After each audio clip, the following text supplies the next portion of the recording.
Mística Cidade de Deus, capítulo 18, livro 5, tomo 3, Vivência entre Jesus e Maria antes da vida pública. Jesus e Maria sós durante 4 anos. Muitos dos ocultos e veneráveis mistérios passados entre Jesus e Maria, sua Mãe Santíssima, estão reservados para o gozo acidental dos predestinados da vida eterna. Como outras vezes tenho dito, os mais elevados e inefáveis realizaram-se durante os 4 anos que permaneceram a sós em casa, desde a feliz morte de São José até a pregação do Senhor. Impossível de alguma criatura mortal possa dignamente penetrar tão profundos mistérios, quanto menos poderei eu manifestar o que deles entendeu minha rudeza. Pelo que dizer se verá a prova disso. Era a alma de Cristo, Senhor nosso, espelho claríssimo e sem manchas, onde, como já disse, sua Mãe Santíssima via todos os mistérios e sacramentos que o mesmo Senhor dispunha, cabeça e artífice da Santa Igreja, reparador de toda a linhagem humana, mestre da salvação eterna, anjo do grande conselho, cumpria o que já havia predestinado no consistório da Beatíssima Trindade. Maria, coadjutora de Cristo. Para organizar e construir esta obra que seu eterno Pai lhe confiou, com a suma perfeição que lhe pôde dar como homem e Deus verdadeiro, ocupou-se Cristo, nosso bem, durante toda a vida que passou neste mundo. À medida em que se aproximava do seu fim e da realização de tão elevado sacramento, ia agindo com maior intensidade e eficácia de seu poder e sabedoria. De todos estes mistérios era fiel arquivo e testemunha o coração de nossa grande Rainha e Senhora. Em tudo cooperava com o seu Filho Santíssimo como sua coadjutora nas obras da redenção humana. De acordo com isso, para se compreender perfeitamente a sabedoria da Divina Mãe e sua cooperação nos mistérios da redenção, seria necessário entender também quanto encerrava a ciência de Cristo, nosso Salvador, e as obras de seu amor e prudência, pelas quais ia encaminhando os meios oportunos e convenientes para os altíssimos fins que tinha em vista. No pouco que eu disser sobre os atos de sua Mãe Santíssima, sempre se há de subentender os de seu Filho Santíssimo, com quem ela cooperava, imitando-o como seu modelo. A redenção recusada. Encontrava-se o Salvador do mundo na idade de 26 anos. Sua humanidade santíssima agia acompanhando a natural evolução dos tempos e dos fatos. Ao passo que se aproximava a nossa redenção, ia realizando maiores obras, com quem se avizinha do cumprimento final de sua missão. O evangelista São Lucas encerrou este mistério naquelas breves palavras com que terminou o capítulo 2 de seu evangelho. E Jesus crescia em sabedoria, idade e graça diante de Deus e dos homens. Entre estes estava sua Mãe Santíssima. Ela conhecia e colaborava neste progresso de seu Filho Santíssimo, que nada lhe ocultava de tudo quanto, como a pura criatura, lhe pôde comunicar com seu poder de homem-deus.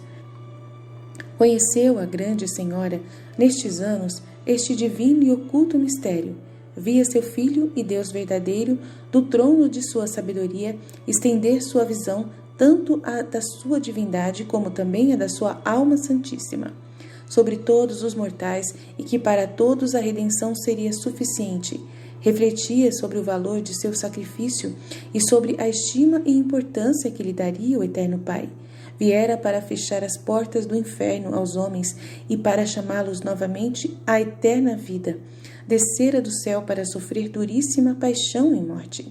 Apesar de tudo isto, a estultice e obstinação dos que nasceriam depois de haver morrido na cruz por sua salvação, forcejariam para alargar as portas da morte e tornar a abrir ainda mais o inferno, com a cega ignorância dos que são aqueles infelicíssimos e horríveis tormentos. A agonia de Cristo e sua Mãe. Nesta ciência e reflexão, a humanidade de Cristo, Senhor nosso, foi possuída de grande angústia e chegou a suar sangue, como outras vezes aconteceu. Nesta agonia espiritual, não cessava o Divino Mestre de orar por todos os que seriam redimidos. Para obedecer ao Eterno Pai com ardente amor, desejava oferecer-se em sacrifício para o resgate dos homens. Se nem todos aproveitassem de seus méritos e de seu sangue, pelo menos ficaria satisfeita a justiça divina e reparada a ofensa à divindade. A equidade e retidão da justiça divina ficaria justificada para o tempo do castigo preparado, desde a eternidade para os incrédulos e ingratos. Na visão de tão profundos segredos, a grande Senhora participava da angustiante meditação de seu Filho Santíssimo na medida de sua ciência e sabedoria. A estas acrescentava a dolorosa compaixão de mãe, vendo fruto de seu virginal ventre em tão grande aflição. Quando o Salvador suava sangue, a mansa pomba muitas vezes chegava a chorar lágrimas sanguíneas, transpassada de incomparável dor. Só esta prudentíssima Senhora e seu Filho Deus e homem verdadeiro chegaram a avaliar adequadamente o peso do santuário. Compreenderam o que significava num dos pratos da balança a morte de um Deus para fechar o inferno, e no outro o duro e cego coração dos mortais forcejando por se precipitar na eterna morte.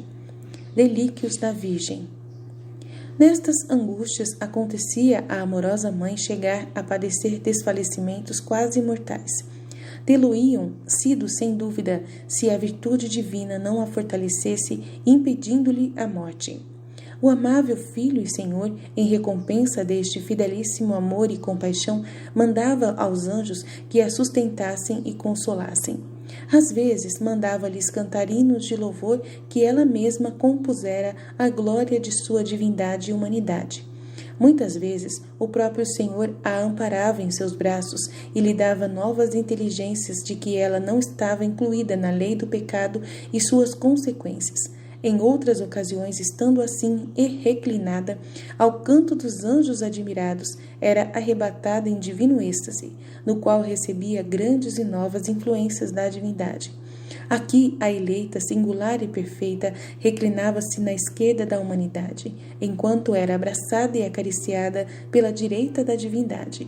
Aqui, seu amantíssimo filho e esposo conjurava as filhas de Jerusalém a não despertar sua amada, enquanto ela não quisesse, daquele sono que lhe curava as mágoas e a enfermidade de amor. Ali os espíritos angélicos admiravam-se ao vê-la elevar-se acima de todos eles, apoiada em seu diletíssimo filho, vestida com esta variedade à sua direita. A bendiziam e exaltavam entre todas as criaturas.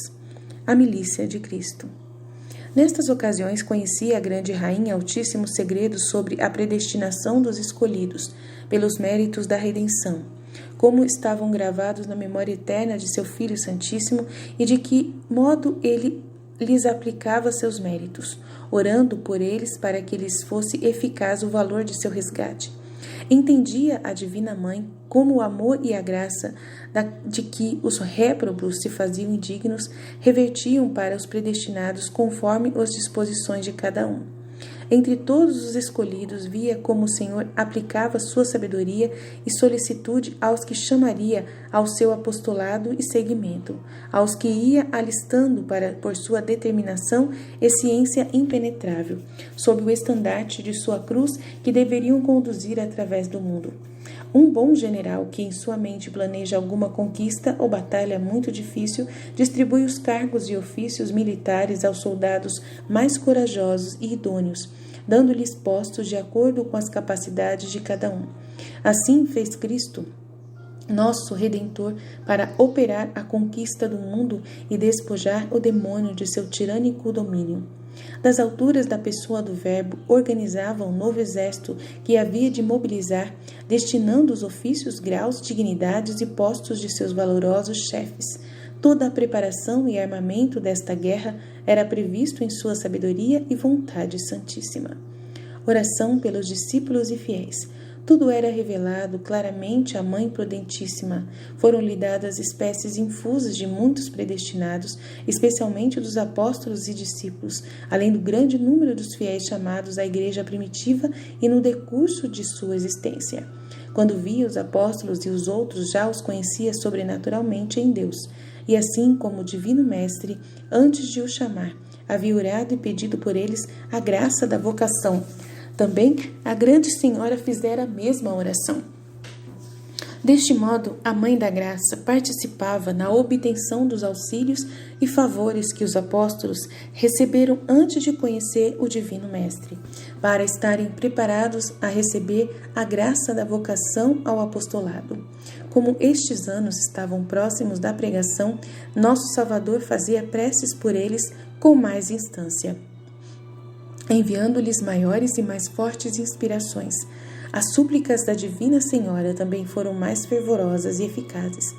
Quando depois chegavam à sua presença e se agregavam aos seguidores de seu filho, costumava dizer-lhes: Filho e Senhor meu, eis os frutos de vossas orações e santa vontade. E fazia cânticos de louvor e agradecimento, porque via cumpridos os desejos do Senhor ao entrarem em sua escola os que ele escolhera do mundo. Sofrimentos de Maria. Na prudente consideração destas maravilhas, costumava nossa grande rainha ficar absorta e admirada, cheia de incomparáveis louvores e júbilo espiritual. Fazia heróicos atos de amor, adorava os secretos juízos do Altíssimo e, toda inflamada naquele fogo que se irradiava da divindade para se espalhar e acender no mundo, costumava dizer, às vezes intimamente, noutras em alta voz: Ó amor infinito, ó vontade inefável e imensamente boa, como não te conhecem os mortais, como te desprezam e esquecem, porque tua fineza há de ser tão mal correspondida. Ó trabalhos, penas, suspiros, clamores, desejos e súplicas de meu amado, mais estimáveis que as pérolas, o ouro e todos os tesouros do mundo. Quem será tão ingrato e infeliz que os queira desprezar? Ó filhos de Adão, quem pudera morrer muitas vezes para cada um de vós, a fim de esclarecer vossa ignorância, abrandar vossa dureza e impedir vossa infelicidade. Depois de tão prudentes afetos e orações, a feliz mãe falava de viva voz com seu filho sobre estes mistérios. O sumo rei a consolava e lhe dilatava o coração, renovando-lhe a memória da estima que tinha aos olhos do Altíssimo. A glória dos predestinados com seus grandes merecimentos, isto compensava a ingratidão e dureza dos réprobos. Informava-a especialmente do seu amor divino e do amor da Santíssima Trindade por ela, e de quanto se comprazia na sua correspondência e pureza imaculada. Quanto devemos a Jesus e a Maria. Outras vezes o Senhor a informava do que faria ao começar a pregação e como a Divina Mãe iria cooperar com ele, ajudando-o nos trabalhos de direção da nova igreja. Dizia-lhe como deveria desculpar as faltas dos apóstolos, a negação de Pedro, a incredulidade de Tomé, a perfídia de Judas e outros fatos futuros. Desde esse momento, a dedicada senhora propôs esforçar-se ao máximo para converter o discípulo traidor, e assim o fez, como direi em seu lugar. O fato de Judas ter desprezado estes favores e haver concebido certa indevoção e desagrado pela Mãe da Graça foi o começo de sua perdição. Assim foi a Divina Senhora informada por seu Filho Santíssimo de tantos mistérios e sacramentos que, para encarecer a grandeza e ciência que a ela comunicou, todo elogio é limitado. Ela excedeu a todos os serafins e querubins, sendo ultrapassada só pela ciência do próprio Deus. Todos estes dons de ciência e graça foram empregados por nosso Salvador e sua Mãe Santíssima em benefício dos mortais. O único suspiro de Cristo, nosso Senhor, era de inestimável valor para todas as criaturas, e os de sua digna mãe, apesar de serem de pura criatura e não possuírem valor igual, eram mais aceitos pelo Senhor do que todo o resto da criação. Calculemos agora o que o Filho e Mãe fizeram por nós. Nosso Salvador não só morreu numa cruz depois de inauditos tormentos, mas antes disso contemos suas lágrimas, suas orações e suor de sangue. E em tudo isto e no mais que ignoramos foi a sua coadjutora, a Mãe da Misericórdia. todos por nós, tudo por nós. Ó ingratidão humana, ó dureza mais do que granítica em coração de carne. Onde está nosso juízo? Onde está a inteligência? Onde a compaixão e agradecimento? A natureza corrompida só se comove pelos objetos sensíveis, lastima-se de perder o que precipita na morte eterna e esquece a maior de suas riquezas, a redenção. Não sente nenhuma compaixão e dor pela compaixão do Senhor que lhe proporcionou a vida e o repouso que há de durar para sempre. Doutrina que me deu a Rainha do Céu, Maria Santíssima. Deus deseja comunicar sua felicidade. Minha filha, se tu e todos os mortais falassem com palavras de anjos, não chegariam a explicar os benefícios e favores que recebi da destra do Altíssimo, nos últimos anos que vivi com meu Filho Santíssimo. Estas obras do Senhor têm uma espécie de incompreensibilidade indizível para ti e todos os mortais. Quero que o conhecimento especial que recebeste sobre tão ocultos sacramentos te leve a louvar e bendizer o Todo-Poderoso pelo que fez comigo e por me ter elevado assim do pó à dignidade e favores tão inefáveis. Teu amor por meu Filho e Senhor deve ser livre, como de filha fidelíssima e amorosa esposa, e não de escrava forçada ou interesseira. Apesar disso, quero, para o conforto e da esperança e da humana fraqueza, que te lembres da suavidade do amor divino e de quão doce é este Senhor. Para os que o temem com filial amor, ó filha minha caríssima, se os pecados dos homens não impedissem e se opusessem à inclinação daquela infinita bondade, como gozariam sem medida de seus favores e delícias? A teu modo de entender, deves imaginá-lo como constrangido e contristado pela resistência dos mortais a este desejo de sua imensa condescendência. De tal modo procedem que não só se habituam a serem dignos de saborear o Senhor, como não creem que outros possam participar dessa suavidade de favores que ele desejaria comunicar a todos. Esquecimento e ingratidão humana. Adverte também em ser agradecida aos incessantes trabalhos de meu filho pelos homens e à colaboração que sempre lhe dei, como te foi mostrado. De sua paixão e morte os católicos têm mais lembrança porque a Santa Igreja sempre lhes recorda, ainda que poucos cuidem de as agradecer. São menos ainda os que consideram os outros atos de meu filho e dos meus. O Senhor não deixou passar sequer uma hora ou instante sem empregar sua graça e dons em benefício do gênero humano, para resgatar a todos da eterna condenação e fazê-los participantes de sua glória. Estas obras do meu Senhor e Deus humanado serão testemunhas contra o esquecimento e dureza dos fiéis, principalmente no dia do juízo. Se tu, que tens esta luz e doutrina do Altíssimo e de meu ensinamento, não fores agradecida, será maior tua confusão, pois mais grave terá sido tua culpa. Deves corresponder não só a tantos benefícios gerais, como também aos especiais e particulares que cada dia recebes. Evita desde já o perigo, sendo reconhecida como filha e discípula minha. Não demores um momento em praticar o bem e o melhor quanto podes fazer.